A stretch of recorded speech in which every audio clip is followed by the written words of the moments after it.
easily defended. It's not near his main forces. He may have trouble defending it if the Protoss see it with some air units or some other mobile abilities. But right now, the Zerg player has the Protoss player bottled up so badly, there's really not a lot the Protoss player can do to get over there. You see he's got some Stalkers in play. These are on the high ground. He's using the advantage of the cliffs to really wail down at these units. Now the Roaches have a little bit of range, but in StarCraft 2, you can't shoot what you can't see, and you can't see up cliffs anymore. So he was forced to run away from that battle until he can get some Overlords or some other aerial detection in play so he can spot what's going on the high ground. Now we see Yellow going for a few more gateways. He is going to be producing a ton of units here. These two currently aren't working yet because he hasn't assigned anything to them. Over on the production menu to see what he's going to be working on. He only has those gateways in play. He really needs to get some more units on the field. Oh, but he is researching Warp Gate. Let's hear about that. Yeah, so Warp Gate's a very powerful new ability. It allows you to warp in units anywhere you've got pylon power. You can really use this to make great defensive moves. It also produces a production speed bonus. So using Warp-In is more efficient than using regular gateways. It'll really allow him to put a lot of troops on the field, and now that he's got that expansion,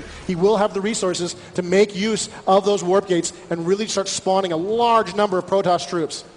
Now, but we're not sure if it's going to be able to keep up with the production of the Zerg with all of the bases that he currently has. Wow, the Zerglings just took out that probe, no problem. Now Yellow has no idea what's going on at Sanki's base. He is unable to scout the rest of the map because Sanki's just able to keep him holed in. Yeah, absolutely. So it looks like the Zerg continue the containment strategy, and this is looking really rough for the Protoss player. He's definitely doing pretty well. He's got a large force on the battlefield. He's got some expansions, but he really needs to push out there if he wants to hope to win this battle. You can see how bottled up he is, how trapped he is. Meanwhile, the Zerg have expanded not once but twice, and they're continuing to own the middle of the map, killing every scout that comes out, trying to see what's going on because he just can't get out to see what's happening.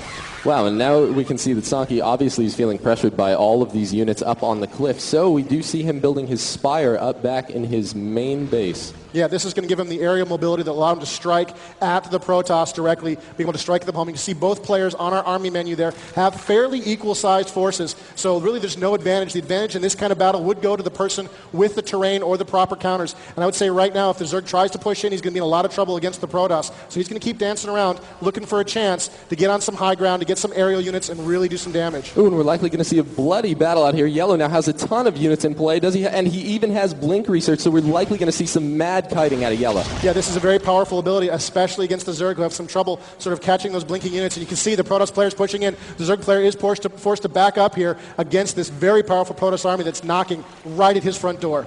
So right now, Yellow's just trying to contain Sanki because he's obviously just been owning the center of the map. Wow, and here we have an Overlord getting taken out by Yellow, so we don't see any more base. Now, Sanki did see that Overlord getting attacked by all the Stalkers, so as soon as that army went away, he was going to try to flank him, but likely Yellow just turned right around. There we have the Archons. Here comes the real danger for the Zerg. The Archons are in play. Neither player's been able to gain the advantage, but this looks really bad for the Zerg. Those Archons are going to do terrible, terrible damage to those Zerglings, and it looks like the Zerg knows that he's trying to get away from the fight. Oh, there's the blink, trying to catch up with the Zerg, doing some additional damage. The Archons are leading the charge into the Zerg base. Well, those Archons are going to prove to be great meat shields. We have them focusing down those Roaches, looking like Yellow does know how fast they can regenerate. But you see those Stalkers laying down a ton of damage. Those Zerglings are trying to get in there, but they just can't. They're stuck behind all the Roaches. Do you see a couple Mutalisks in play? Are they going to be able to turn the tide?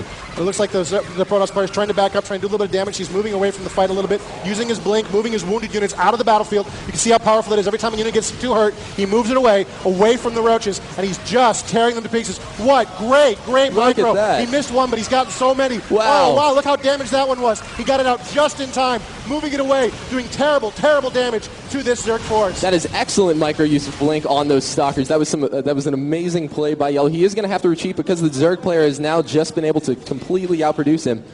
That was what a great move by the Protoss player. He really got a lot of damage out of that battle. He really did a lot more than anybody thought he could have done. And you can see he's still feeling pretty frisky about it. He thinks he's still got the advantage, and he's going to move in. Oh, what a surprise thing. Went in and took out that queen in one volley. All gone queen. And now he's sort of picking away at the Zerg, tearing away at their Zerglings, and he continues to pressure in to this very, very under siege Zerg base. Oh, this is not looking good for Sanki. He's able to push all the way into Sanki's natural. We do see one Mutalisk actually trying to get back in there. He does have a few Roaches getting built over on the production menu. He's going to need to be pumping out units as fast as possible to stop these Stalkers. Likely he is going to be putting a bunch of Zerglings into play because this is important. They are a very good counter to Stalkers, but Yellow is just so good at controlling that blink. What an amazing move. He's really mastered that in just a few short hours. He's had to test out this alpha build. He's really learned very quickly how to make that blink work for him, and it looks like he's going to get a hatchery out of it, and he's going to move it. Oh, another great use of wow. Blink, able to move in very quickly and prevent any of those workers who might have thought of running. You can see that the Zerg base is spawning some creatures out that's buildings die,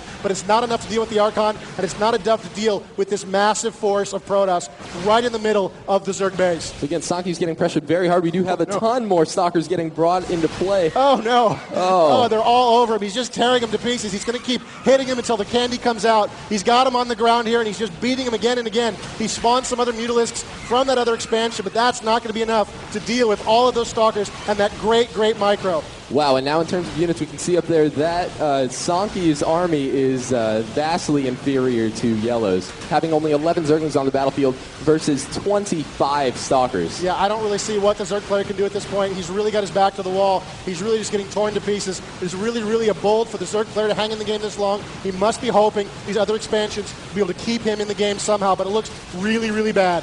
Wow, we do have a few units being brought across the field, but those Zerglings are not going to be enough. We're just watching some mass carnage up in Sanki's main base. Now, one of the differences that you may or may not have noticed in StarCraft 2 is that Broodlings actually jump right out of any destroyed Zerg buildings. Right, they're very, very lightly armored, and they do time out very quickly. They have a very limited lifespan before they die, but they sometimes can make a small difference. You can see with that massive Protoss force, this time it did make a difference. He's running with the Spine Crawler, very slow off the creep, much faster when it's on the creep, and it's running for its life, trying to get away. And it looks like the Protoss player has missed it completely. A little bit of comedy here at the end for the Zerg player as he's trying to keep himself in this game. So right now, because Yellow has been stuck in his base for such a large portion of the game, he has no idea where Sanki is. He probably has no clue that he has anything else anywhere on the map because he hasn't been able to scout. Yeah, and it looks like the Zerg player is falling back. Even his base defenses are running for their lives. But it looks like the Protoss has seen what's going on, and he is moving into the map here, owning the middle of the map, and he is going right after that poor, poor Spine Crawler. Run! No! Run! You can make it!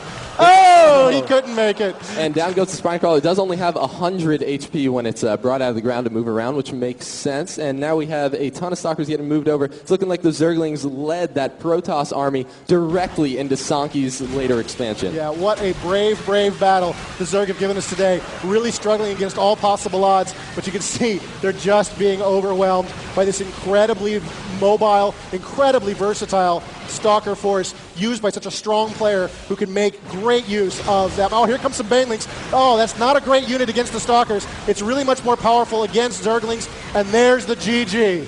Wow, what a good game between those two players. You could really see how Yellow's microing StarCraft 2 skills absolutely carried over.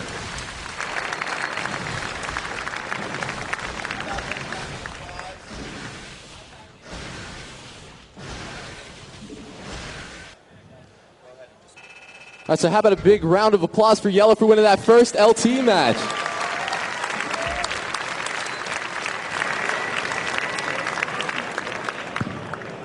So Yellow picks up the first matchup. We're going to have Rob go ahead and create the second map. And what is that map going to be? We're going to be playing on New Antioch. All right, anything in particular you guys want to say about this map before we actually